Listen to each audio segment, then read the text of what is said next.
Rohit Mehta, and I am presenting on media literacy and activism for the Internet-based research method class, CEP991a. Let me start this presentation by introducing myself. I'm a third-year PhD student in educational psychology and educational technology here at Michigan State University. And my research interests revolve around media literacy, new literacies, multimodal comprehension, composition, and assessment. And I'm also interested in scientific literacy. Let's start by talking about what we mean by media literacy. So media literacy is a 21st century approach to education that focuses on accessing, analyzing, evaluating, creating, and participating in information available across different forms of media, including print, video, or the internet. And it focuses on the ability to read and write with many types of media. However, the definition of literacy itself has grown from being just the ability to read and write to being something about control and communication and taking charge of your environment. And when that intersects with media and the kinds of media that we interact with every day, it starts to become more about the literacy of these media. So media literacy is an important skill to have in the 21st century, given the access to digital technology and the types of media that have evolved over the years. In addition to that, media literacy is important because studies have shown that especially youth who are using media or youth who are media literate are better able to understand social complexities, think critically, identify market strategies, and recognize biases. And they are also better able to infer what is missing in an piece of information, and they are able to create and distribute their own messages. But the one that I find most important for this particular study today is that media literate youth are better able to advocate for justice. Before I move on, let's briefly introduce what social media means, and so that we are all on the same page. So social media to us here is a space for one-to-many or one-on-one interactions where people have come to a point where we have this opportunity to share our ideas with a large group of people, and we can talk about topics of personal, professional, or political matters, and we can participate in different discourses, especially using different hashtags on social media. And different discourses would of course vary on the degree of importance to society, and I'll come to that in a minute. But this is in general what social media is capable of doing right now. Social media allows us to reach more people than ever, like I said, and it has become a platform for public awareness as well, and also for the sake of the study, also important for social activism. Now, I'd like to make a distinction here between activism and clicktivism. Clicktivism is a concept where people use the internet to show their support for a cause by doing the least possible bit that they can, which is clicking on a button to show their support. The activism on social media, especially Twitter that I'm talking about, is the one that is, of course, more than clicktivism, and the one that addresses issues when people can actually communicate with others, express their ideas, communicate with others and express their ideas, and which can lead on to bigger events and bigger revolutions, so to speak. For example, the Occupy Wall Street movement that erupted on Twitter first. Now, thinking of media and discourses, I want to narrow down to Twitter particularly, which has become a great medium for people to express their opinion on matters of personal, professional, political significance. Of course, more than that, but most importantly, it has become a platform to raise awareness on issues that are sensitive to people.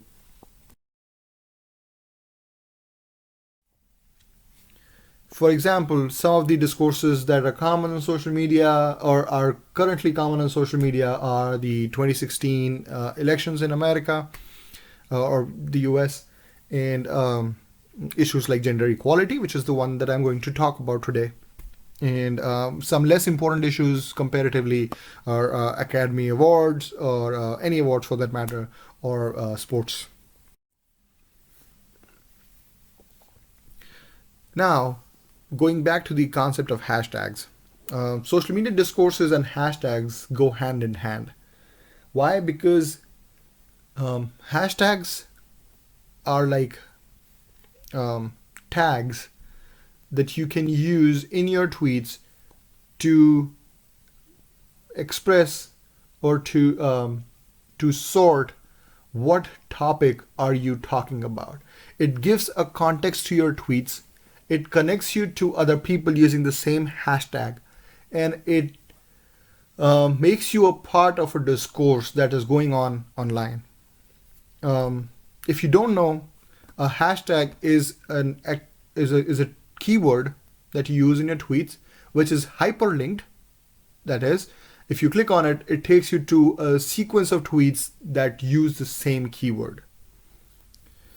For example, if you want to tweet about the US elections that are going to be held in 2016, you can use the hashtag election 2016, and you can see all the tweets that are being tweeted out using that hashtag. So you can use more than one hashtags in your tweet. Why is this important? It's because this is where the intersection of two or more discourses starts. For example, in February this year, a gender equality movement led by Misrepresentation Project started to tweet using the hashtag for the Academy Awards and comment on the representation of women during their red carpet ceremony. So they used the hashtag for the Academy Awards in addition to their own hashtag that they used to raise awareness on the representation of women in media, which is hashtag Ask Her More. And they started a discourse on the representation of women. And for example, during the red carpet on Academy Award, women were asked more superficial questions compared to men, and this is something that was brought to highlight using this hashtag by Misrepresentation Project. So such mixture of discourses is possible, which makes it possible for people to pull in new people in conversation and involve people who don't perhaps know much about the discourse and raise awareness. As a researcher, you start thinking about things like, in what ways do people engage in online conversations, how involved are they, and how do they get involved, and what does it mean for civic engagement and awareness, and so on. So gender equality, the hashtag on gender equality became really popular during the Academy Award red carpets this year, but it also came to a peak during the Super Bowl events when new commercials were coming out and they were objectifying women, which was highlighted using this hashtag. And people who were using the Super Bowl hashtag also got involved in the gender equality discussion. So this can be done with any event on TV or in films. and you can use the hashtags to participate in the ongoing discourse. So, what can we study and learn here? Gender equality, and speaking of gender equality, the questions that come to mind are, what do they talk about, or what do people use Twitter to talk about when they talk about gender equality? What kind of topics do they raise? How do they show their involvement? And what role do activist users play in extending this discourse forward? So the method that I used, based on our internet-based research method class, I wanted to look at what topics do they frequently talk about. So I used word frequencies using R, and I also wanted to see how involved they are, and to see that I wanted to see what sentiments are used in these tweets or are manifested in these tweets, and that could be seen by doing a sentiment analysis. But to check the role of the activist users, or how users are connected to each other and how involved they are in the social media network, I looked at, or I'm actually looking at, social network analyses. What else could I have done? I was interested in, or I am still interested in, looking at other possible ways, perhaps, to figure out or go deeper in the conversation. So I am personally interested in doing one-on-one interactions with some of the participants who are active users.